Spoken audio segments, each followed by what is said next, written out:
Earlier this fall, we told you about a political consultant named Alice Huffman. And during this past election cycle, she was paid $1.7 million to work on campaigns for several statewide ballot measures. But many folks saw this as a conflict of interest, seeing as Alice Huffman also served as head of the California chapter of the NAACP.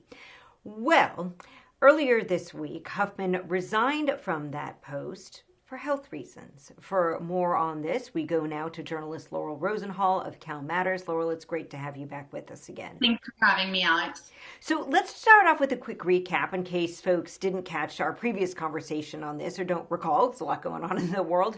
But basically, Alice Huffman ran this political consulting firm, made a whole lot of money, and offered her opinion. We saw it in ballot guides. Alice Huffman, president of the NAACP, said yes or no on a couple of really important propositions. Remind us where she stood on some of these ballot measures. Yeah, people may have seen her in the ads that were against the split roll ballot measure. That was the property tax increase for commercial property taxes. She was very vocal on that one, no on Prop 15. She was also involved in the cash bail initiative, which was basically overturning California's ban on cash bail. In other words, not allowing the state to move forward with a ban on cash bail. Black leaders around California felt that she and the NAACP were taking positions that were not in the best interest of African American communities. Yeah, and in fact, prior to the election, a group, the African American Caucus of the California Democratic Party, held a press conference during which one of their members, Kimberly Ellis, talked about, look, here's where we stand on these propositions. It was kind of dead against where Alice Huffman stood. And Kimberly Ellis spoke to kind of the bigger issue here. Let's take a look. For more than 100 years, the Black community has looked to the NAACP as the gold standard of approval for the promotion and betterment of Black people. Sadly, we've seen the NAACP California-Hawaii chapter lose its moral compass, as evidenced by its most recent endorsements, including its opposition to pro-Black initiatives like Prop 15, 17, and 21. To be clear, this isn't about one person or institution, as these types of payout to sellout have been happening for far too long. So, Laurel, walk us through what happened next. A lot of resistance, especially from the African American community, to the stances that Alice Huffman was taking. What happened next?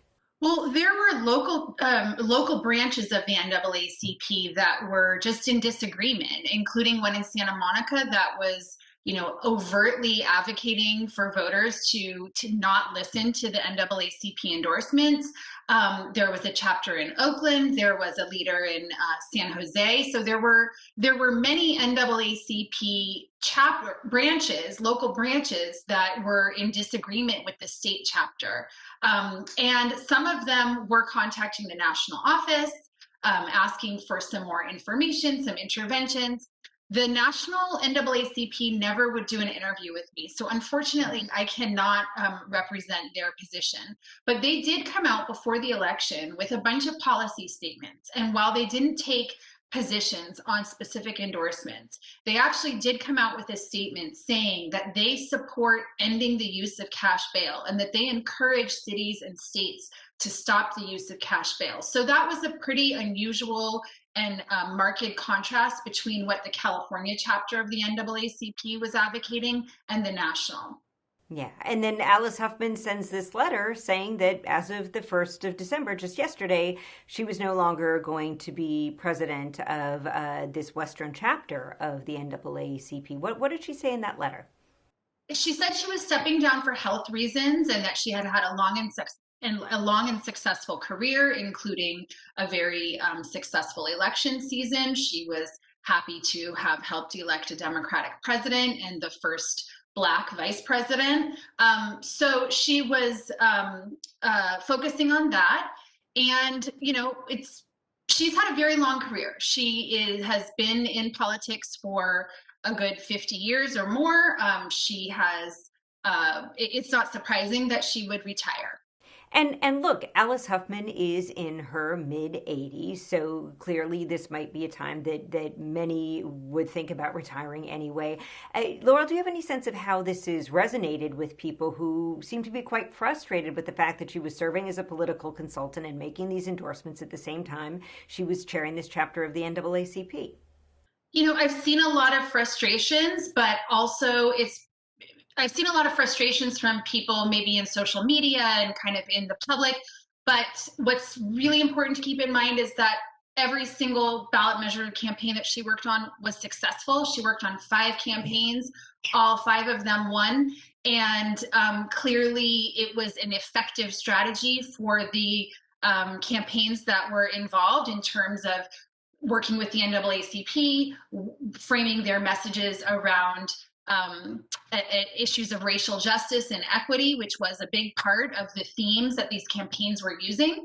And we saw that as well with the gig worker initiative that she was working on, that one too. And that passed successfully. And they also framed that around really around issues of racial justice. So I do think that we probably will see more of this, corporate campaigns that go to the ballot, and they are going to use messages that resonate with the public.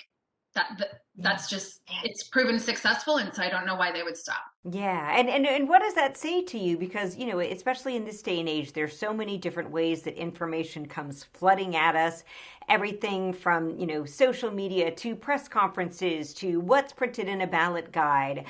Does this give you any sense of do you feel like there's any way we can really break down in terms of what breaks through to people and what doesn't when it comes to persuading them, especially around these ballot measures, which are such a unique California institution? And I got to say, I've never met a ballot measure that wasn't super complicated and had many different ways of looking at it. The ballot measures are extremely complicated, and they usually don't break down along partisan lines. And so voters are going to always turn to these kind of trusted signifiers, these sources of affiliation, right? So they'll look to what groups are supporting things, what groups are opposing things, and that'll help voters figure out where they align. So ballot measure campaigns are going to try to get those groups on their side. And I think what we'll be watching as the NAACP sort of evolves into whatever the next leadership chapter is going to bring for the organization is how transparent they are about the endorsements that they make. That has been one of the complaints from the local branch leaders in cities throughout California, is they always felt like the state level NAACP would make these endorsements and people would have no idea how that decision was reached, that there didn't seem to be a public vote or anything that they could point to understand how that endorsement was made. So that will be one thing to look at to see if there's any change. Laurel Rosenhall of CalMatters, thank you so much for your time. We really appreciate it. Thanks for having me.